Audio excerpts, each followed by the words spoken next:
చూద్దాం. మత్తయి సువార్త 3వ అధ్యాయంలో. ఈ 3వ అధ్యాయము యేసు ప్రభువారు కంటే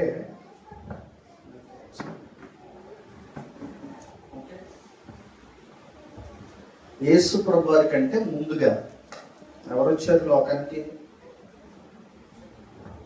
యేసు ప్రభువారి కంటే ముందు ఎవరు వచ్చారండి? యోహాను గారు వచ్చారు. ఆయన గురించి కొద్దిసేపు మనం ధ్యానిద్దాం. ఎందుకంటే ఇది చారిత్రాత్మకమైనటువంటి విషయం. ఇక్కడ డైరెక్ట్గా మనకి మత్తయి సువార్త 3వ అధ్యాయంలో మనకి డైరెక్ట్గా ఏముందంటే యోహాను యొక్క పరిచర్య ప్రారంభం నుంచి ఉంది. మీరు చూస్తే మనం ఒకసారి 3వ అధ్యాయం చదివినట్లయితే, ఆ దినముల యందు బాప్తిస్మిచ్చే యోహాను వచ్చి పరలోక రాజ్యము, నాకు ఎవరన్నా దయచేసి చదివి వినిపిస్తూ ఉండండి. నేను స్టార్ట్ చేసినప్పుడు ఎవరైనా పర్వాలేదు, బైబిల్ క్లాస్ కాబట్టి. మీరు ఇక్కడ చూసినట్లయితే బాప్తిస్మిచ్చే యోహాను వచ్చి పరలోక రాజ్యము. బాప్తిస్మిచ్చే యోహాను గురించి మనం జనరల్గా ఆలోచించినట్లయితే, ఈయన గురించి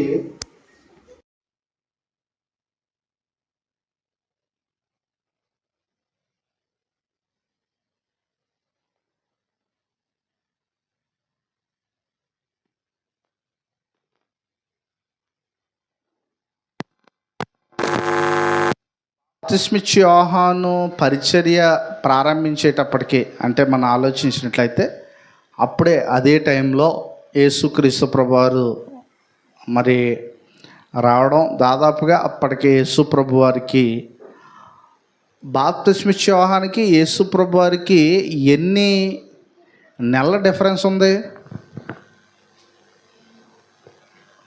బాప్తిస్మిచ్చే యోహాను యేసు ప్రభు కంటే ఎంత ముందువాడండి? 6 సంవత్సరాల 6 నెలలు 6 నెలల ముందువాడు. ఎందుకంటే ఆల్రెడీ ప్రవచనంలో ఉందా విషయం మనం చూడవచ్చు. ఎందుకంటే మార్గము సిద్ధపరచడానికి వచ్చినటువంటి వ్యక్తిగా లూకా సువార్తలో బాప్తిస్మిచ్చే యోహాను పుట్టుక దగ్గర నుంచి ఉంటుంది మనకి. లూకా సువార్త ఎక్కువగా చెప్పబడింది. బాప్తిస్మిచ్చే యోహాను తల్లిదండ్రులు ఎవరంటే జకరియా, ఎలిజబెత్. వాళ్ళిద్దరికీ పుట్టినటువంటి సంతానం. అయితే అంతకుముందు మనం లూకా సువార్త ఒకసారి చూస్తే అక్కడ బాప్తిస్మిచ్చే యోహాను గురించి సవివరంగా అక్కడ చెప్పబడింది లూకా సువార్తలో. మనం ఒకసారి చూద్దాం. లూకా సువార్త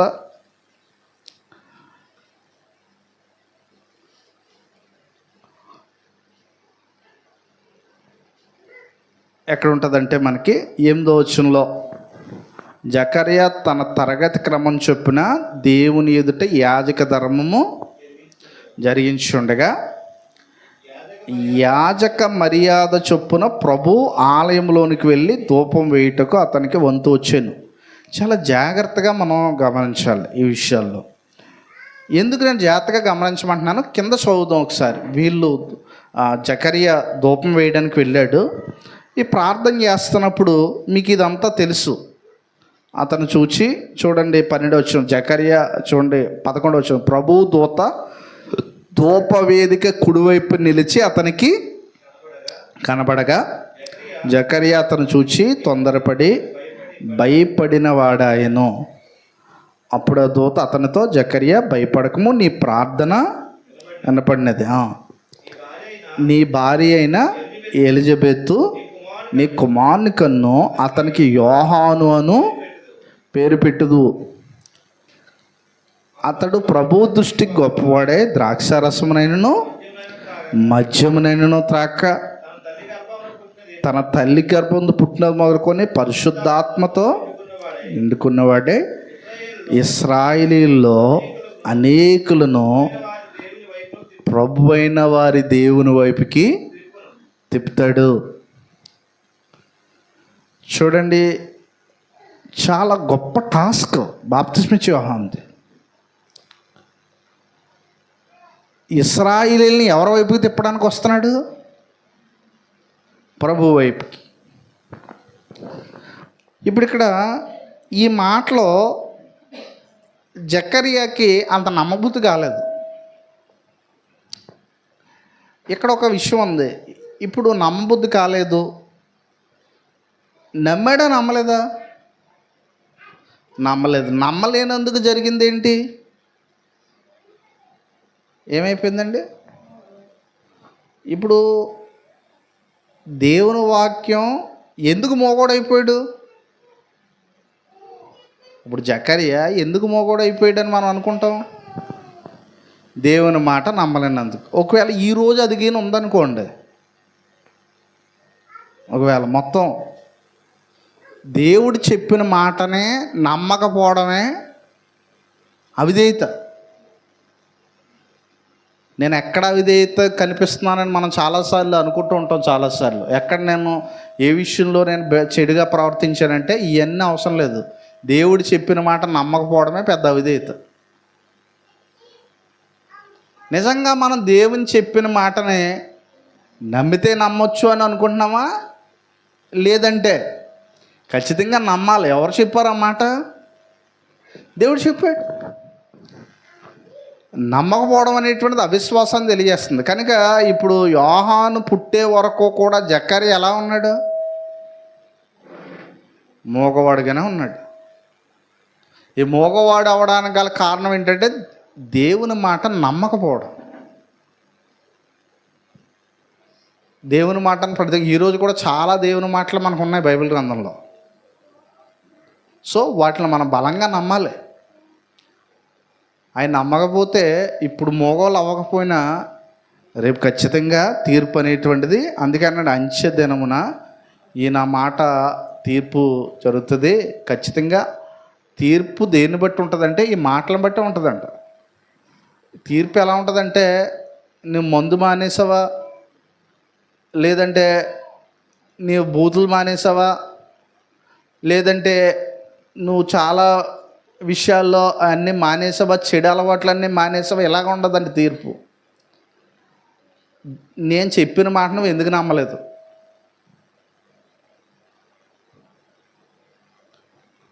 ఇక్కడ విషయం ఏంటంటే భౌతిక సంబంధంగా బ్యాడ్ క్యారెక్టర్ అనేటువంటిది మాత్రమే తీర్పులోకి రాదు. మనం దేవుని మాట నమ్మకపోవడమే తీర్పులోకి వస్తాం. ఈయన మాట చెప్పిన తీర్పు జరుగుతుంది. అంచె దినాన తీర్పు దేని బట్టి ఉంటుందని అంటే, అస్సలు మనకెవ్వరికి ఇప్పుడు చూడండి, దేవుని వాక్యం ఎందుకు ప్రకటించబడాలి అని అంటే, సమాజానికి తీర్పు తీర్చేది ఏ వాక్యము? దేవుని వాక్యమే. మన స్టాండర్డ్ ఏమీ పనిచేయవు. ఇదిగోండి తీర్పు ఎలా ఉంటుందని అంటే, ఇతనికంటే ఇతను బాగా చదువుకున్నాడండి అన్నట్టు ఉంటుంది తీర్పు. లేదంటే ఇతనికంటే ఇతను కొంచెం బాగా తెలివైనడండి, దీన్ని బట్టి కూడా ఈ స్టాండర్డ్ కూడా తీసుకోడు ఆయన. అంచె దినాన్న ఈయన మాట నమ్మాడా లేదా? నమ్ముదుడు కానండి, పరిస్థితులు అనుకూలించలేదు అన్నది కూడా లేవు అక్కడ. కాబట్టి ఇక్కడ విషయం ఏంటంటే, అందుకే సింపుల్గా అన్నాడు ఆయన. ఏమన్నాడంటే, నమ్మి బాప్తిసం పొందినవాడు రక్షించబడు, నమ్మని వానికి చెప్పేశాడు ఆయన. కాబట్టి నమ్మడం అనేటువంటి చాలా ఇంపార్టెంట్ అండి. ఇప్పుడు ఈయన బాప్తిస్మిచ్చే యోహాను వచ్చాడు. ఈ బాప్తిస్మిచ్చే యోహాను గురించి ముందుగానే మనం చాలా విషయాలు, కొన్ని విషయాలు మనం చూసినట్లయితే, ఈయన గురించి ఇంకా మనం కింద చదువుకున్నట్లయితే, బాప్తిస్మిచ్చే యోహాను ఎలాంటి పరిచర్య చేయడానికి వస్తాడు అనేటువంటి సంగతి మనం బైబిల్ గ్రంథంలో చూడొచ్చు. మలాకీ గ్రంథం 3:1 ఉంత చూడండి. దీని గురించి ప్రవచనాత్మకంగా మలాకీ 3:1, మలాకీ 3:1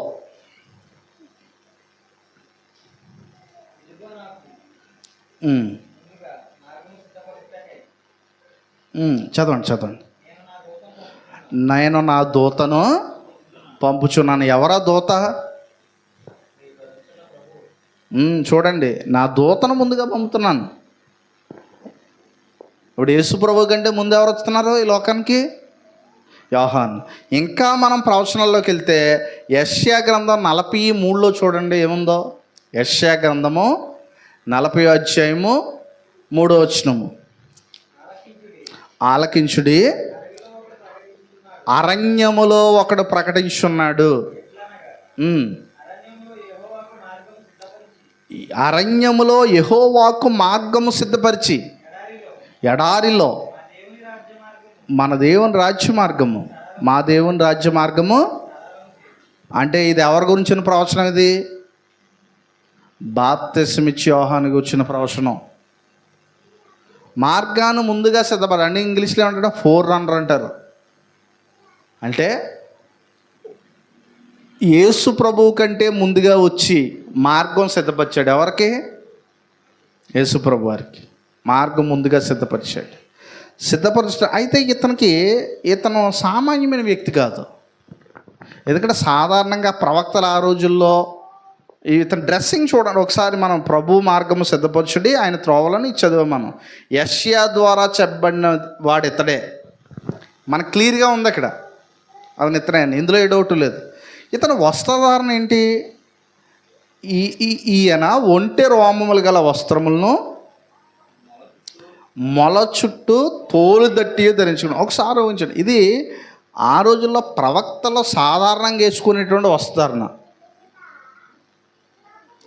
ప్రవక్తలు సాధారణంగా వేసుకునే వస్త్రధారణ ఒంటె రోమముల వస్త్రమును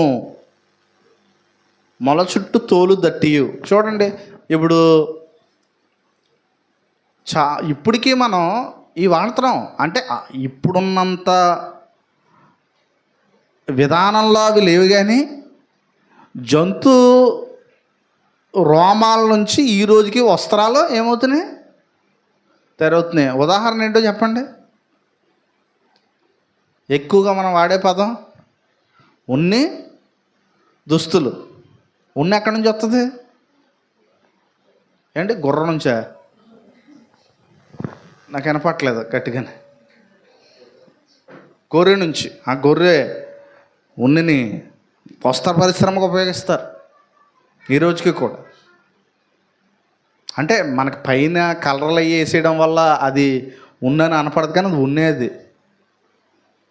అంటే చాలా మనం వేసుకునే బట్టల్లో చాలా ఉన్ని నుంచి వచ్చినాయే, అవునా కదండి, ఉన్ని ద్వారా. అయితే రెండోది అక్కడ మనం అవి సాధారణంగా వేసుకునేటువంటిది. రెండోది ఏంటంటే ఇతని ఆహారం గురించి కూడా చెప్పబడింది. ఇతని ఆహారం ఏంటి? ఏం తినేవాడు ఇతను? మిడతలు, అడవి తేనె. సో ఇది చదవగానే మనకేమనిపిస్తుంది? మిడతలు, అడవి తేనె. ఈ మిడతలు తింటున్నారా అనగానే మీకు బహుశా అది జీర్ణం కాకపోవచ్చు. ఎందుకంటే మిడతలు మన ప్రాంతాల్లో ఎవరు తినరు. కానీ కొన్ని దేశాల్లో ఇప్పటికీ మిడతలనే. ఇప్పుడు మనం రొయ్యలు ఎలా తింటాం, కొన్ని దేశాల్లో రొయ్యలు తినేస్తున్నారు ఇలా అని అనుకుంటారు. వాళ్ళు పచ్చి రొయ్యలు తినేస్తున్నారు ఇలా అనుకుంటారు. వాళ్ళు అయ్యాలకు పురుగులతో సమానం వాళ్ళకి. మనం ఏం మిడతలు తినేవాడిని చూసేమనుకుంటాం. ఇక్కడ విషయం ఏంటంటే మనం చిన్నప్పటి నుంచి ఒక ఆహారానికి అలవాటు అయిపోయాం కాబట్టి రెండో దాన్ని వైపుగా మనకు దృష్టి వెళ్దాం. కానీ ఇక్కడ వారి యొక్క దేశ పరిస్థితులను బట్టి, వారి ప్రాంత పరిస్థితుల్లో అంటే ఒక్కో ప్రాంతంలో ఒకటి ఉంటాయండి జీవాహారాలు. మీరు చూడండి ప్రాంతాల్లో. ఇప్పుడు జనరల్గా మన ఆంధ్రప్రదేశ్లో తిరిగితే ఒక ఆహారపు అలవాట్లు ఉండొచ్చు. ఆంధ్రప్రదేశ్లోనే డిఫరెంట్ ఆహారపు అలవాట్లు ఉన్నాయి చాలా ప్రాంతాల్లో. మేము కొన్ని ప్రాంతాల్లోకి వెళ్తే, నాతో పాటు క్రాంతి గారికి తెలుసు కనుక ఆ ప్రాంతాల్లోకి మేము వెళ్ళినప్పుడు మన సైడ్ ఇంకా లేదు, కానీ మాంసాన్ని ఎండబెట్టి దాన్ని కూర వండుకొని తినేటువంటి ఉన్నాయి. అంటే మనకే తెలుసు అనుకోండి, కానీ వాళ్ళు ఎక్కువగా దాన్ని పాటిస్తారు. అది మనకు తెలియకపోవచ్చు. ఇంకా కొంతమంది మనలో పెద్దవారు ఎవరైనా ఉంటే వారికి పూర్వకాలం నుంచి ఉన్నటువంటి వంటలో అన్నీ కూడా తెలుస్తుంది. కాబట్టి యాక్చువల్లీ బాప్తిస్మిచ్చే యోహాను మిడతలో అడిగితేనే. దీని గురించి మనకు ఒకసారి లేవియాకాండం 11వ అధ్యాయంలో చూడండి ఏముందో. లేవియాకాండము 11వ అధ్యాయం 21వ వచనంలో చూడండి. లేవియాకాండం 11వ అధ్యాయము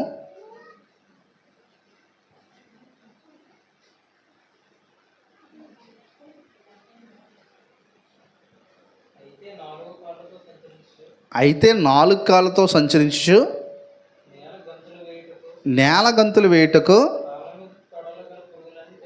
అది వాళ్ళకి ఉంది అక్కడ. పురుగులన్నీ ఏం చేయొచ్చు అన్నాడు అక్కడ. ఇశ్రాయేలీలు వారికి నియమించబడింది. ఇశ్రాయేలీలు ఏం తినొచ్చు ఏం తినకూడదు మీరు ఎవరైనా చెప్తారా? ఇశ్రాయేలీలో ప్రాథమికంగా ఏం తినొచ్చు ఏం తినకూడదని నియమాన్ని వారికి పెట్టాడు శరీర రీతిగా. ఇశ్రాయేలీలు ఏం తినొచ్చు ఏం తినకూడదు దేన్ని బట్టి డిసైడ్ అవుతుంది ఏంటండి? చెప్పండి, పర్లేదు, బైబిల్ క్లాసే కాబట్టి. అంటే ఇప్పుడు మీరు ఏం తినొచ్చు ఏం తినకూడదని లిస్ట్ చెప్తారు, కానీ లిస్ట్ కాకుండా ఒక కేటగిరీగా విభజించవచ్చు దాన్ని. ఇశ్రాయేల్ ఇది తినకూడదు. ఏం తినకూడదు? డెక్కలు చీలలేంది తినకూడదు. లేవ్యకాండాలు ఉన్నాయి అన్నీ, వాళ్ళు ఏం తినాలి ఏం తినకూడదు. డెక్కలు చీలిని తినొచ్చు. డెక్కలు చీలింది ఏంటి? ఉదాహరణ చెప్పండి మీరు. డెక్కలు చీలి ఏముంటుంది? ఇప్పుడు గుర్రం ఉంటుంది, దాని డెక్క చీలి ఉంటుందా? కింద డెక్క కాళ్ళు దగ్గర అది ఎలా ఉంటుందో చెప్పండి. కలిసిపో ఉంటుంది అది, అది తినకూడదు. అల్లో డెక్కలు చీలింది ఎందుకు? ఇప్పుడు కొంతమంది అంటారు పంది మాంసం తినకూడదు క్రైస్ట్. అసలు పంది మాంసం ఒకటే కాదు అక్కడ, అది డెక్కలు చీలి ఉండదో మీరు అది క్షమించండి, అదైతే నెమర వేయదు. అది ఏం చేయదండి? అది ఒకటే అన్నట్టుగా తీసిపడతారు. కానీ చాలా ఉన్నాయి ఇశ్రాయేలుకి తినకూడని, తినగలిగి ఉన్నాయి. వారు ముఖ్యంగా చూడండి పాత నిబంధన కాలంలో ఏమేమి తినేవారు, కొన్ని కొన్ని ఆహారపు అలవాట్లు చూడండి. కొన్ని మేము ఒకసారి దీని మీద ఒక రీసెర్చ్ చేస్తే ఏమేమి తినేవారు వాళ్ళనంటే, వాళ్ళు గొర్రె మాంసం తినేవారు. ఇంకేం తినేవారు? సామెతలందరూ అంటాడు పగవాని ఇంట ఎద్దు మాంసం తింటుకంటే, అంటే ఎద్దు మాంసం కూడా ఉంది వాళ్ళ టేబుల్లో. ఎద్దు మాంసం తింటుకంటే ప్రేమ గల చోట ఆకుకూరలు తింటూ మేలు అన్నాడంటే, ఆ రోజుల్లో భోజనం టేబుల్ మీద ఏముండేది? ఎద్దు మాంసం ఉండేది. సో వారికి ఆ రైట్ ఉంది. అలాగనే ఇక్కడ యోహాను ధర్మశాస్త్రం ప్రకారంగా ఏం చేస్తున్నాడంటే, అక్కడ పురుగులు తిన్నది. అందులో మిడతలు కూడా ఒక రకమే కదా, కాబట్టి ఆ మిడతలు తింటున్నాడు. రెండోది ఏంటంటే అడవి తేనె. ఇక్కడ మీరు గమనించండి, తేనెలో రకాలు ఉన్నాయి. మనకి ఏ తేనె కనపడుతుంది ఎక్కువ? మనకి తేనె అనగానే తేనె పొట్టు ఒకటి గుర్తొస్తుంది. కానీ అడవిలోకి వెళ్తుంది అడవి తేనె కూడా ఉంది. అడవి తేనె ఉంటుందా ఉండదా? ఎంత పొట్లు కింద వైట్ కలర్లో ఉంటుంది అది. మేము ఆ ప్రాంతాలకు వెళ్ళినప్పుడు వాటిని ఇస్తూ ఉంటారు, ఇది చూడండి అని. అంటే మనకు అలవాటు లేక తినం. కానీ కొంతమంది చాలామంది ధనవంతులు ఆ ప్రాంతంలో అడవుల్లో పండేటువంటి తేనెని రప్పించుకుంటారు. సో బాప్తిస్మిచ్చి యోహాను యొక్క వస్త్రధారణ విన్నాము, అతని యొక్క ఆహారపు అలవాట్లు ఇవి. సాధారణంగా మీరు చూడండి, అంతే అడవిలో అతనికి ఏం దొరికితే సాధారణంగా చెప్పండి, ఎంత త్యాగపూరితం. మనం ఇక్కడ ఆహారం గురించి మాట్లాడుకున్నాం, కానీ ఎంత త్యాగపూరితమైనటువంటి జీవితం జీవించాడు అతను అరణ్యంలో. అడవులు ఏం దొరికితే ఇంకా ఏం దొరికితే అది తిన్నాడు. రెండోది అడవిలో తేనె దొరుకుతుంది. అరణ్యములో కేకవే ఒక శబ్దం. అంటే ఇవి తినడం వల్ల అతను తాను మెయిన్ పర్పస్ ఏమనుకున్నాడనంటే, ఆహారం కంటే ఆ ప్రభు మార్గం సరళం చేయడమే నాకు ఏమనుకున్నాడు ముఖ్యం అనుకున్నాడు. కాబట్టి ఆ విషయంలో బాప్తిస్మిచ్చే యోహాన్ని మనం మాదిరిగా తీసుకోవాల్సిన అవసరం ఎంతైనా ఉంది. చూడండి, ఇంకా మనం కొన్ని విషయాలు ఈ విషయంలో మనం ఇంకా చదివినట్లయితే కిందకి ఇంకా చదువుదాం. 5వ వచనం. ఆ సమయమున యెరూషలేము వారును యూదయ వారందరినూ యోర్దాను నదీ ప్రాంతముల వారందరినూ అతని యొద్దకు వచ్చి తమ పాపములు ఒప్పుకొనుచు యోర్దాను నదిలో అతని చేత ఏం పొందారండి? బాప్తిసం పొందారు. సో బాప్తిసం అనగానే ఇక్కడ ముంచుట అనేటువంటి అర్థం ఉంది. ఇక్కడ ఇతన్ని ఎక్కువగా మనం ఏ యోహాన్ అంటాం? బాప్తిసం ఇచ్చు యోహాన్ అంటాం. ఎందుకు బాప్తిసం ఇచ్చు యోహాన్ అంటాం? బాప్తిసం ఇచ్చు యోహాన్ అని ఎందుకంటామండి? యోహాన్లు ఇంకా ఉన్నారా బైబిల్లో? యోహాన్లు ఇంకా ఉన్నారమ్మా బైబిల్లో? ఈయన ఒకడేనా? అదే నేను ప్రశ్న అడుగుతున్నాను. ఈ యోహానుని, యోహాన్ రాసిన పత్రిక యోహాను ఒకటే కదా? ఇద్దరు వేరు వేరు అంటారా? ఎంతసేపు ఆలోచిస్తున్నారా? బాప్తిస్మ యోహాన్ని, యోహాను పత్రిక రాసిన యోహాను ఒకటా కాదా?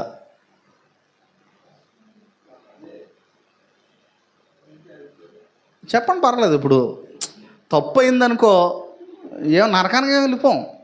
అది నరకానికి పోయేంత పాపమేం కాదు. రైట్ ఏదో తెలుసుకుంటాం అంతే. కానీ మీ ఒపీనియన్ ఏంటో చెప్పండి.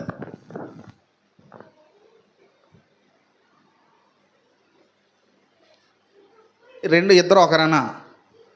బాప్తిస్మ యోహాను, యోహాను పత్రిక రాసిన మనకు చివరిలో యోహాను పత్రికలు ఉన్నాయి కదా. ఎన్ని పత్రికలు ఉన్నాయి యోహాను రాసినవి? 3 పత్రికలు. ఆ యోహాను, ఇప్పుడు ఆన్సర్ చెప్పండి, లేదంటే ఆదివారం ఆయన వదలడం మిమ్మల్ని.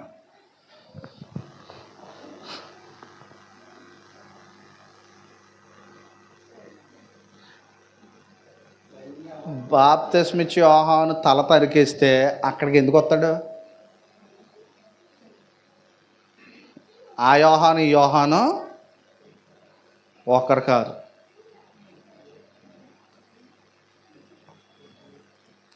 ఒకటేనంటారా? అంటే ఇందులో పెద్ద విషయం కాదు. ఒకటే అంటున్నారమ్మా, ఒకటి కాదంటున్నారా? అదే నేను తప్పు అంటలేదంటే నాకు ఇంకా అందరిని అడుగుతున్నాను నేను అంతే. కాబట్టి ఇద్దరు వేరువేరు. ఈ యోహాను యేసు ప్రభువారు మార్గాన్ని సిద్ధపరచడానికి ముందుగా వచ్చిన యోహాను. ఆ యోహానేమో ఎవరో శిష్యుడైన యోహాను. ఆ యోహానేమో 3 పత్రికలు రాశాడు. యోహాను సువార్త రాశాడు. యోహాను సువార్త 3 పత్రికలు రాశాడు ఆయన. ఇంకొకటి యోహాను రాసిన పద్మాసు దీపమును ఏమయ్యాడైనా రాసినయ్యాడు. యోహాను అనేటువంటి పేరు చాలా ఇష్టమైన పేరు అనేకులకి. అవునా కదండి? చాలామంది యోహాన్ అనే పేరు పెట్టుకోరా? ఇప్పుడు మనం జనరల్గా జాన్ గారు అంటున్నాం, కానీ తెలుగులో ఏంటి ఆ పేరుకి అర్థం? యోహాన్ గారు తెలుగులోని మంచి పేరు మాట. ఎందుకంటే వారు బైబిల్లో భక్తులుగా పిలువబడ్డారు. యోహాన్ అని పేరు గల వారు బైబిల్లో చాలా గొప్ప పరిచయం చేశారు దేవుని కొరకు. కాబట్టి మనము ఇది చూస్తుండే. ఇక్కడ చూడండి, ఆయన దగ్గరికి వచ్చి ఏం పొందుతున్నారంటే, మనం చూద్దాం. అక్కడ ఆ సమయంలో నదీ ప్రాంతంలో వారందరూ అతని యొద్దకు వచ్చి తమ పాపములు ఒప్పుకొనుచు యోర్దాను నదిలో అతని చేత బాప్తిసం పొందుచుండిరి. యోర్దాను నదిలో పొందారన్నమాట. తర్వాత 7వ వచనం చూద్దాం. అతడు పరిసయ్యుల్లోనూ సద్దూకయ్యుల్లోనూ అనేకులు బాప్తిసం పొందవచ్చుడు చూచి, ఈ పరిసయ్యులు సద్దూకయ్యులు ఎవరు? వీళ్ళు పరిసయ్యులు సద్దూకయ్యులు ఎవరు? ఇప్పుడు ఇక్కడ మనకి పాత నిబంధనలో చివరి ప్రవక్త ఎవరు? పాత నిబంధనలో చివరి ప్రవక్త మలాకి. ఆ మలాకి నుంచి మళ్ళీ బాప్తిస్మ యోహాను వచ్చే వరకు కూడా ఎవరో కూడా ఈ ప్రవక్త పని చేయలేదు. ఆ మధ్యలో 800 సంవత్సరాల సైలెంట్ పీరియడ్ అని అంటే 400 సంవత్సరాల కాలము మౌన కాలం మనం చూస్తుంటే. ఇప్పుడు బాప్తిస్మ యోహాను వచ్చినట్లయితే ఆ మధ్యకాలంలో ఎవరో కూడా అంతగా ఉపదేశాలు ఇవ్వలేదు. బాప్తిస్మ యోహాను వచ్చిన తర్వాతే ఉపదేశాలు అనేటువంటివి స్టార్ట్ చేశాడు. ఓకే, నెక్స్ట్ మనం చూసినట్లయితే ఇక్కడ పరిసయ్యులు సద్దూకయ్యులు ఎవరు? ఇప్పుడు మనకి పాత నిబంధన కాలంలో పరిసయ్యులు సద్దుకాయలు మనకు కనబడతారా? పరిసయ్యులు సద్దుకాయలు మనకు కనబడతారా పాత నిబంధనలో? కనబడతారా ఎవరికైనా? కానీ మత్తయి సువార్త వచ్చేటప్పుడు మనకు కనబడతారు. వీళ్ళు ఎవరంటే ఈ సైలెంట్ పీరియడ్లో, ఈ మౌన కాలంలో యూదుల్లో కొన్ని తెగలు ఏర్పడ్డారు.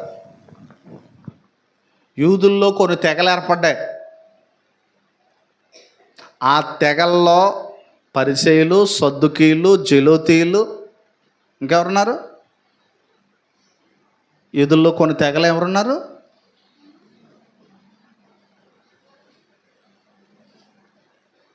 ఇంకెవరున్నారు? నా జ్ఞాపకం లేక మిమ్మల్ని అడుగుతున్నాను. సద్దుకీయులు, పరిసయ్యులు, శాస్త్రులు, వీళ్ళందరూ కూడా యూదుల్లో ఉన్నటువంటి కేటగిరీలు. వీళ్ళు ఎలా విభజించబడ్డారంటే వాళ్ళు నమ్మే సిద్ధాంతాన్ని బట్టి. ఈ సైలెంట్ పీరియడ్ మధ్యలో వీరు ఏర్పడారు. యూదులు తెగల కింద విడిపోయారు. అందుకే పరిసయ్యులకి సద్దుకాయలకి చిన్న డిఫరెన్స్ ఉంది. అది మెయిన్ డిఫరెన్స్ ఏంటి? పరిసయ్యులు పునరుద్ధానం ఉందని నమ్ముతారా? నమ్ముతారా? సద్దుకాయలు. కాబట్టి వీళ్ళ మధ్య ఈ డిఫరెన్స్ అనేటువంటిది ఉంది. ఈ డిఫరెన్స్ని బట్టి వీళ్ళు విడిపోయారు. ఇప్పుడు ఎలాగైతే క్రైస్తవ ప్రపంచం రకరకాల సిద్ధాంతాలను బట్టి విడిపోయారో, ఆ రోజుల్లో కూడా యూదుల్లో వారి వారి యొక్క నమ్మకాలను బట్టి విడిపోయారు తెగల కింద. ఆ విడిపోయిన తెగలే ఇప్పుడు ఎక్కడ కనపడుతున్నారు మనకి? పరిసయ్యులు. తర్వాత మనకి ఇక్కడ ఎక్కడ కనపడుతున్నారండి? 2 తెగలు. సద్దుకాయల్లో అనేకులు బాప్తిసం పొందోడు చూచి, సర్ప సంతానమా, రాబో ఉగ్రతను తప్పించుకుంటకు మీకు బుద్ధి చెప్పిన వాడేవాడు, మారు మనసుకు తగిన ఫలము ఫలించండి. బాప్తిస్మ యోహాను ఒక గెట్స్ ఉన్న సేవకుడు. సో అతను ప్రజలకు భయపడ్డాడు. ప్రజలకు భయపడ్డంటే తాను ఏం చెప్పాలనుకున్నాడో దైవ సందేశంగా చెప్తాడు. పరిసయ్యులు శాస్త్రులతో అంటున్నాడు, ఏమంటున్నాడంటే అక్కడ ఒక మాట చెప్తున్నాడు. ఏమంటున్నాడంటే అది చెప్తున్నాడు, సర్ప సంతానమా, రాబో ఉగ్రతను తప్పించుకుంటకు మీకు బుద్ధి చెప్పిన వాడెవడు? అంటే రాబోయేది ఏంటి? ఉగ్రత. అందుకే అంటున్నాడు, ఏమన్నాడంటే మారు మనసుకు తగిన ఫలము. ఇప్పుడు చూడండి, మీరు జనరల్గా చూడండి, కొత్త నిబంధన ఏ ప్రసంగంతో స్టార్ట్ అయింది? ఏ ప్రసంగంతో స్టార్ట్ అయింది? కొండ మీద ప్రసంగంతో యేసు ప్రభువారు స్టార్ట్ చేశారు. మనకి మత్తయి సువార్త 5వ అధ్యాయం నుంచి అది ఉంటూ ఉంటుంది. ఇక్కడ మనం బాప్తిస్మ యోహాను యొక్క ప్రసంగం ఏ సబ్జెక్ట్తో స్టార్ట్ అయింది? పరలోక రాజ్యము, మారు మనసు. అవునా? పరలోక రాజ్యం ఏమైంది అంటున్నాడు. ఎందుకు క్రీస్తు సంఘాలకి మిగతా సంఘాలకి డిఫరెన్స్ ఇక్కడే మనం కనిపెట్టవచ్చు. క్రీస్తు సంఘం పరలోక రాజ్యం గురించి బోధిస్తుంది, మారు మనసు గురించి బోధిస్తుంది. అందుకే అనేకలు నచ్చదే. మీరు ఎవరు చూసినా చూడండి, టీవీల్లో బోల్మంది జనం ఏట్ల గురించి ప్రకటిస్తారల్లో ఎక్కువ. ఎప్పుడు చూసినని పరలోక రాజ్యం గురించి ఏమైనా ప్రకటిస్తారా జనాలకి, వచ్చిన వాళ్ళకి? ఎంతసేపు చూసినా ఇదిగో ఆవిడికి ఇలా జరిగింది, ఈవిడికి ఇలా జరిగింది, ఆవిడికి మైక్ ఇవ్వండి, ఈవిడికి మైక్ అండి, వీటికే అట్రాక్ట్ అయిపోతున్నారు.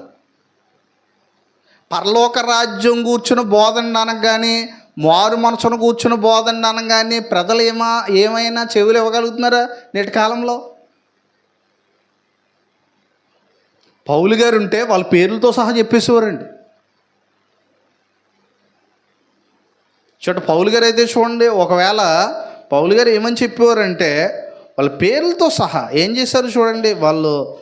ఆయన చాలా అబద్ధ బోధకుల గురించి చాలా స్ట్రిక్ట్గా చెప్పాడు. ఆయన తిమోతికి రాసిన 2వ పత్రికలో చూడండి ఏముందో. తిమోతికి రాసినటువంటి 2వ పత్రికలో ఆయన చెప్తున్నాడు సూటిగా.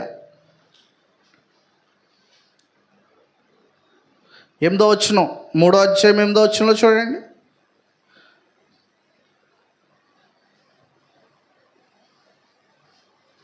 అక్కడ అంటున్నాడు చూడండి.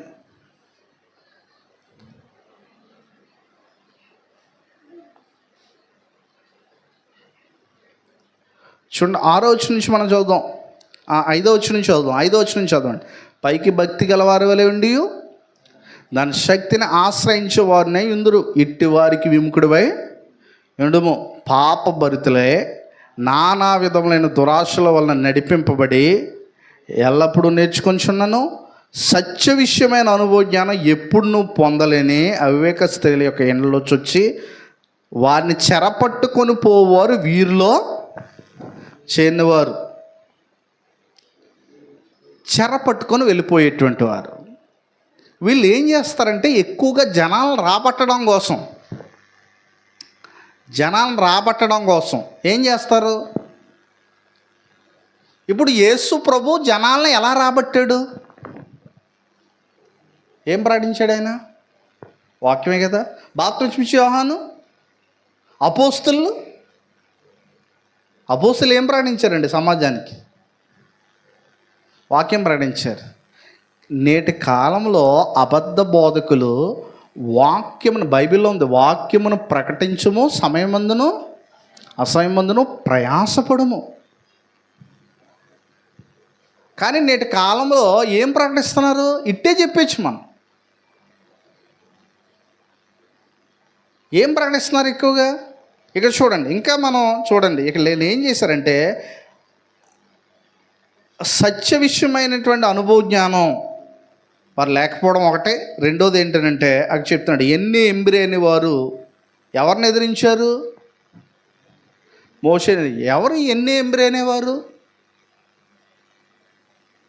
ఎన్ని ఎంబ్రి అనేవారు హిస్టారికల్గా మనం చదివితే వీళ్ళు ఎవరంటే, అంటే ఐగుప్తులో నుంచి ఎన్నే ఎంబ్రే అనేవారు మోషేని ఎదిరించారంట. మోషే ఎవరు? దేవుడు ఏర్పరచుకున్న నాయకుడు. అతను ఎవరు ఎదిరించారు? ఎన్నే ఎంబ్రే. ఎవరు ఎన్నే ఎంబ్రే అనేవారు? హిస్టారికల్గా కనుక మనం చూసినట్లయితే ఎన్నే ఎంబ్రే అనేటువంటి వారు ఎవరంటే మీకు అందరికీ బాగా తెలిసిన విషయమే. ఇశ్రాయేలు ఐగుప్తు దేశంలో నలగొట్టబడుతున్నప్పుడు వారిని విడిపించడానికి దేవుడు ఎవరిని పంపించాడు? మోషేని పంపించాడు.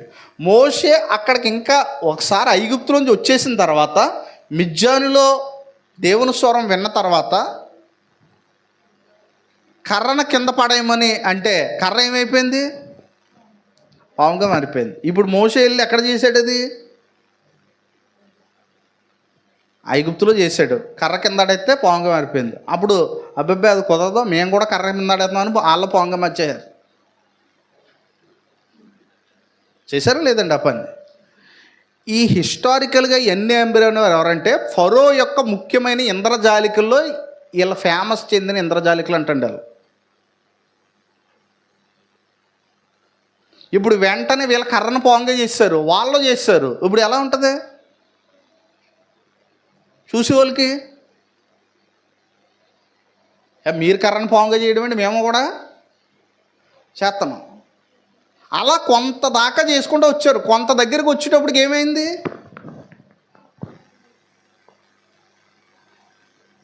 చూడండి, కొంత దగ్గరికి వచ్చేటప్పటికి కప్పల దగ్గరికి ఎక్కడికో వచ్చేటప్పటికే వాళ్ళు కప్పలు చేశారు కానీ వీళ్ళు చేయలేక పోయారు. అందుకే ఇక్కడ రాశాడు చూడండి, ఎన్నే ఎంబ్రేని వారు మోషేని ఎదిరించేట్టు వీరును చెడుని మనసు కలిగి విశ్వాస విషయంలో భ్రష్టులై దేన్ని ఎదిరించారు? సత్యమును ఎదిరింతురు. అయినను వారి అవివేకం ఎలాగూ తేటపడునో అలాగే వీరిది కూడా అందరికీ ఏమవుతుంది? మీరు గమనించండి, ఎన్నే ఎంబ్రే అనేటువంటి వారి యొక్క అవివేకం ఎలా తేటపడిందో ఇప్పుడు అబద్ధ బోధకుల యొక్క అవివేకం కూడా ఒక రోజు ఏమవుద్ది? ఆల్రెడీ తేటపడుతున్నాయి చాలా చోట్ల. ఈ మధ్యకాలంలో చాలామంది వచ్చారు యూట్యూబ్లో. ఒక్క వాక్యము తీసి అక్కడ ఉన్న సారాంశాన్ని బోధించరు. కానీ ఎంతసేపు ఇదిగో మీలో ఒక అతను ఉన్నాడు, రామ్కి మీలో ఒక అతను భానుప్రసాద్ అని ఉన్నాడు, రండి స్టేజ్ మీదకి. ఏంటి ఉపయోగం? వాళ్ళిద్దరూ వస్తారులేండి, ఏంటి ఉపయోగం? ఏం జరిగింది అక్కడ? పరిశుద్ధాత్ముడు ఏదైనా చేస్తే ఉపయోగం ఉంటుంది. పేర్లు కేకడానికి లాటరీ కూడికలా. యేసుప్రభు ఎప్పుడన్నా ఇదిగో ఇంత 5,000 మందిలో పలానా ఒక ఆయన ఆయన అర్జెంటుగా స్టేజ్ మీదకి రండి ఇలాంటివి ఎప్పుడన్నా చేశాడా? వెంటనే అనుకుంటున్నారు ఏంటంటే, అయ్యో నా పేరు వచ్చేసిందంటే నిజంగా ఇక్కడ ఎవరున్నారు, దేవుడు ఉన్నాడని చెప్పుకొని ఇంకా వాళ్ళు ఏం చెప్పినా కింద పడిపోమంటే కింద పడిపోతున్నారు, అరటిపూలు తినమంటే అరటిపూలు తింటున్నారు, అరటిపూలు కూడా మంచి పెడుతున్నారు. ఎవరో ఏదన్నా కార్యం జరగాలంటే ఇదిగో ప్రార్థన చేసిన అరటిపూలను అక్కడ పెట్టి వాళ్ళందరి చేత అరటిపూలు తినిపించేస్తున్నారు. వీళ్ళు ఏంటంటే వాక్యం చేయడం మానేసి ప్రార్థన చేయడం మానేసి ఇంటికి వెళ్ళి అరటిపూని తిని దేవా నాకు ఎప్పుడు కార్యం చేస్తామని వీళ్ళు చూస్తున్నారు ఇంటికాడ. ఇప్పుడు ఎంతమంది ఉన్నారు? ఆయన పేరిట వాక్యం ప్రకటించండి అంటే ఆయన పేరట అంటిపళ్ళు, ఆయన పేరట కచ్చీపులు, ఆయన పేరట నూనె సీసాలు అమ్ముతున్నారు. బాప్తిస్మిచ్చే యోహాను వాక్యం చెప్పాడు, ఇదిగో సర్పసంతానమా రాబో ఉగ్రతను తప్పించుకుంటే మీకు బుద్ధి చెప్పిన వాడు. నిజమైన సేవకుడు రాజ్య సువార్త చెప్తాడు. ఆయన రాజ్యమును కూర్చుని సువార్త చెప్తాడు. బాప్తిస్మిచ్చే యోహాను అదే చేశాడు. మొట్టమొదటిగా ఆయన చేసింది ఏంటంటే రాజ్యమును గురించి, పరలోక రాజ్యం ఏమైంది, సమీపించింది, మారు మనసు పొందండి. పోనీ ఇప్పుడు యేసు ప్రభు వారు కూడా వచ్చారు, మనం కింద చూస్తూ ఉంటాం. ఆయన ఏం ప్రకటించాడు వచ్చిన వెంటనే? యేసు ప్రభు వారు లోకానికి వచ్చిన వెంటనే ఏం ప్రకటించారండి? పరలోక రాజ్యము సమీపించింది, ఏం పొందమన్నాడు? అంటే యేసు ప్రభు వారు కూడా ఈ లోకానికి వచ్చిన వెంటనే ఏ సబ్జెక్ట్ ప్రకటించారు? ఆయన మారు మనసు. బాప్తిస్మిచ్చే యోహాను కానీ యేసు ప్రభు వారు కానీ, లేదంటే మనం అపోస్తులు ఎవరినంటే తీసుకోండి, వాళ్ళు ఏం ప్రకటించారు? ఇప్పుడు నుంచి మనం ఏం చేస్తాం తెలుసా? రాజ్య సువార్త అంటాం. ఆ రాజ్యం ఏంటి, ఆ రాజ్యం యొక్క గొప్పతనం ఏంటి, ఆ రాజ్యం యొక్క సువార్త ఏంటి, ఆ రాజ్యం యొక్క బోధ ఏంటి? మనం ఇందాక చూసాం కొండ మీద ప్రసంగం. ఆ రాజ్యం యొక్క విధులవి, ఆ రాజ్యం నుండే పౌరులు ఏ విధంగా నడుచుకోవాలి, ఈ విధులన్నీ కూడా మనం చూస్తూ ఉంటాం. కాబట్టి ఇది మనము జనరల్గా చూసేటువంటి విషయం. కాబట్టి బాప్తిస్మిచ్చే యోహాను ఎక్కడ కూడా భయపడకుండా ఏమన్నాడనంటే, అక్కడ కొంతమంది వచ్చిన వారు కూడా ఉన్నారు. వాళ్ళు ఎవరంటే అబ్రహాము సంతానం అని వాళ్ళని కూడా ఖండించాడు ఆయన. ఏమన్నాడనంటే, అబ్రహాము సంతానం అని మీలో మీరు ఏం చేద్దన్నాడండి, అతిశయించొద్దు అన్నాడు. అబ్రహాముకు మాకు తండ్రి అని మీలో మీరు ఏం చేద్దన్నాడండి. ఇప్పుడు యూదులందరూ దేన్ని బట్టి అతిశయించేవారు? ఎవరిని బట్టి అతిశయించేవారండి? అబ్రహాముని బట్టి. అబ్రహాం పేరు చెప్పేవారు వాళ్ళు. అబ్రహాం అంటే ఒక గొప్ప పేరు, నీ నామాన్ని ఏం చేస్తానన్నాడు. అందుకే గొప్పోడు పేరు పెట్టుకుంటే వీళ్ళు కూడా ఏమైపోదామని వీళ్ళు ఇప్పటికీ కూడా చూడండి, గొప్పవాడి పేరు పట్టుకుంటే. కొంతమంది నేను ఆరాధన రండి అంటే టైం కుదరట్లేదండి, కానీ మా నాన్నమ్మ మాత్రం చాలా బాగా బైబిల్ చదివిందని అంటారు. అది ఎందుకు ఇప్పుడు నువ్వు చర్చికి రాకుండానే? అంటే ఇటు చర్చి మానేసిన వాళ్ళ నాన్నమ్మ పేరో వాళ్ళ తాతయ్య పేరో, మా తాతయ్య చాలా 2 గంటలు ప్రార్థన చేసాడు, నిజమే అవన్నీ నిజమే కావచ్చు, కానీ ఆ గొప్ప ఆయన పేరు పట్టుకొని ఇతను చర్చికి రాబోని పర్లేదు అనుకుంటున్నాడు. అబ్రహాం పేరు పట్టుకొని మారుమనసు అక్కర్లేదు అనుకునే యూదులు. అంటే వాళ్ళ వంశంలో ఎవరో గొప్ప వాళ్ళు ఉంటారు. అప్పుడప్పుడు చర్చికి రమ్మని మేమో చెప్తున్నప్పుడు కొంతమంది పురుషులకి నేనంటే వెళ్ళను కానండి, నా భార్య పిల్లలు మాత్రం ఎక్కడికి వెళ్తారు, చర్చికి వెళ్తారు, గొప్పగా చెప్తుంటారు బయట జనాలకే. వీళ్ళు రారండి చర్చిలోకి. ఇది మాత్రం ఏంటంటే లేదండి ఆటోమేటిక్ నేనేమో అడ్డం చెప్పనండి వాళ్ళకే అంటుంటారు. కానీ నువ్వు వస్తే ఇంకా ఆశీర్వాదం కదా. అబ్రహాము వీళ్ళు గొప్పవారు కాకపోయినా గొప్పవాడు పేరు పట్టుకుంటారు. ఇప్పుడు పరిసయ్యులు ఏం చేసేవారంటే ఎప్పుడు కూడా వారు గొప్పవారు కాకపోయినా వారు ఎల్లప్పుడూ కూడా ఎవరి పిల్లలని చెప్పుకునేవారు, జీవితంలో జ్ఞాపకం ఉంచుకోండి, మీరు దేవుని కొరకు గొప్పగా బ్రతకాలి. పిల్లలను కూడా దేవుని కొరకు గొప్పగా ఏం చేయాలి? పెంచాలి. మనం గొప్పగా బ్రతికి చనిపోయిన తర్వాత మన పిల్లలు, ఒకప్పుడు జైబినర్ క్రీస్తు సంఘంలో గొప్పగా ఉండేవాడు కదా, ఆయన కుమారుడిని అంటే ఉపయోగం ఏం లేదు. వాళ్ళు కూడా నీతికి వారసులు అవ్వాలి. ఒకవేళ మంచిదే ఆ కుటుంబంలో జన్మించడం, కానీ అబ్రహాము పిల్లలమని చెప్పుకున్నారు, కానీ అబ్రహాముకున్న విశ్వాసం ఎవరికి లేదు? వీళ్ళకి లేదు. కనుక ఇక్కడ విషయం ఏంటంటే, అక్కడ పేరునే వాళ్ళ పేరు అది వెంటనే అన్నాడు, చెట్టు వేరుని ఏముంచబడింది? వాటిలో ఉంచబడింది. బాప్తిస్మ యోహాను టీచింగ్ ఇది. ఎంత ధైర్యవంతుడైతే ఒక రాజు దగ్గరికి వెళ్ళి తన పాపాన్ని చెప్పాడు. ఈరోజు సమాజంలో ఎవరు కొదువయ్యారో తెలుసండి? బాప్తిస్మ యోహాను లాంటి సేవకులు ఉండాలి. తన ప్రాణాల సైతం లెక్క చేయకుండా ఏం చెప్పాడు తెలుసండి? నువ్వు చేస్తున్న తప్పని చెప్పేసి చివరికి ఏం చేశారు అతన్ని? అంటే బాప్తిస్మ యోహాను తన జీవితంలో ఎవరి కొరకు బ్రతికాడు? నీతి కొరకు బ్రతికాడు. నీతి కొరకే ఏమైపోయాడు? చివరికి చనిపోయాడు. కాబట్టి బాప్తిస్మ యోహాను సామాన్యమైనవాడు కాదు, చాలా గొప్పవాడు. ఇంకొక విషయం ఏంటంటే, బాప్తిస్మ యోహానులో ఇప్పుడు బాప్తిస్మ యోహాను శిష్యులను తయారు చేశాడు. ఇప్పుడంతా కూడా ఎవరు శిష్యులు? ఎవరి కోసం మార్గం సిద్ధపరిచాడు బాప్తిస్మ యోహాను? యేసు ప్రభు కోసం. ఇప్పుడు యేసు ప్రభు శిష్యులు బాప్తిస్మ యోహానుకి అట్రాక్ట్ అయిపోయేవారు. కొంతమంది ఎవరి దగ్గరికి వెళ్ళేవారు కాదు? ఎవరి దగ్గరికి వెళ్ళేవారు కాదండి? మీరు ఎప్పుడన్నా బాగా చెప్తున్నారు అనుకోండి, ఎక్కువ మీకు అట్రాక్ట్ అవుతున్నారో యేసు ప్రభుకి అట్రాక్ట్ అవుతారో చూసుకుంటూ ఉండాలి. వాళ్ళు ఏం చేశారు తెలుసండి? నేను ఆయన్ని కాదు, నా వెనక వచ్చేవాడు నాకంటే శక్తివంతుడు అని చెప్పుల వారణ విప్పుటకు కూడా నేనేమన్నాడండి? యోగ్యుడిని కాదు, నేను ఆయన్ని కాదని చెప్పుకోవాల్సి వచ్చిందండి బాప్తిస్మ యోహాను. అంటే ఈయన ఎవరు అనుకుంటున్నారు అందరూనే?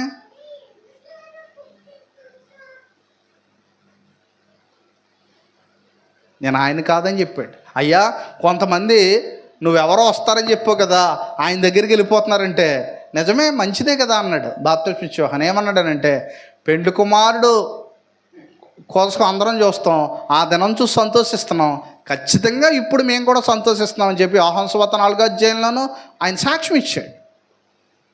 ఎందుకంటే యేసు ప్రభు వారి యొక్క రాకడనే ఎక్కువ అపేక్షించింది ఎవరండి? బాప్తిస్మ యోహాను. కాబట్టి మన బాప్తిస్మ యోహాను ద్వారా నేర్చుకునేటువంటి విషయాలు ఏంటంటే, నీతి కొరకే మనం బ్రతకాలి ఈ లోకంలో. మీరు మొట్టమొదటి నుంచి బైబిల్ చదువుతున్నారు కనుక, ఇప్పుడు మత్తయి సువార్త మనం ప్రారంభించాం. మీకు ఒకటే, లోకంలో చాలా అబద్ధ బోధలు ఉన్నాయి. వారు ఎక్కడి నుంచి స్టార్ట్ చేస్తున్నారో బైబిల్ ఎక్కడి నుంచి స్టార్ట్ చేయబడిందో చూసుకోవాలి. మీకు చాలా యూట్యూబ్లో వచ్చేస్తుంటాయి సువార్త స్వస్థత కూడికలని. స్వస్థత కూడికలు, స్వస్థత పేరట వ్యాధులు తగ్గుతాయి, రోగాలు తగ్గుతాయి, అన్నీ తగ్గుతాయి. స్వస్థతలో జరగవనేటువంటి దానికి ఏమాత్రం కూడా ఆటంకం కాదు క్రీస్తు సంఘం. గమనించండి, క్రీస్తు సంఘం ఎప్పుడు కూడా స్వస్థత జరగదని చెప్పట్లేదు, కానీ ఇలాంటి చీప్ ట్రిక్స్ మాత్రం ఎప్పుడు చేయదు. కచ్చీపులు అమ్మడం కానీ, నూనె అమ్మడం కానీ ఇలాంటివి చేయదు. అంతే. విశ్వాస సహితమైన ప్రార్థన రోగిని స్వస్థపరుస్తుంది. విశ్వాస సహితమైన ప్రార్థన ఆ రోగిని ఏం చేస్తుందండి? స్వస్థపరుస్తుంది. అంతే తప్ప మా దగ్గరికి రండి, మా చేతులు ఏమున్నాయి, స్వస్థవరాలని చెప్పి జనాలు రాపట్టు. కాబట్టి మెయిన్ క్రీస్తు సంఘం యొక్క ముఖ్యమైన పని ఏంటంటే, పరలోక రాజ్యమును కూర్చున్న సువార్త అనేకులకి అందజేయాలి. అందులో ఏ భేదం లేదండి. నలుమూలలకు వెళ్తుంది సువార్త ఈరోజు. ఎంతో దూర దూర ప్రాంతాలు, ఒకప్పుడు లేనంత ఎక్కువగా క్రీస్తు రాజ్య సువార్త అనేక ప్రాంతాలకు వెళ్తుంది. కాబట్టి మనం కూడా ప్రార్థన చేయాలి. వారైతే మనం ఇందాక పాట పాడదాం, వారు అగ్నికి ఏమైపోయారు? ఆహుతి అయిపోయారు. అగ్నికి ఆహుతి అయిపోయారు. నరకం ఇప్పుడు గమనించినట్లయితే అగ్నికి వాళ్ళు ఆహుతి అయిపోయారట. నరకాగ్నికి ఏమో దూరం అయ్యారు వాళ్ళు. అంటే నరకం నుండి తప్పించుకోవడానికి ఈ అగ్ని కూడా ఆహుతి అయిపోయారు వాళ్ళు. అంత బాగా పనిచేశారు వాళ్ళు. కాబట్టి ఇంకా చాలా గొప్ప కీర్తనది. మనం ఇంకా చరణాలు పాడినప్పుడు మిగతా భావన మనం గ్రహించగలం. చక్కగా విన్న మీ అందరికీ నా హృదయపూర్వక వందనాలు.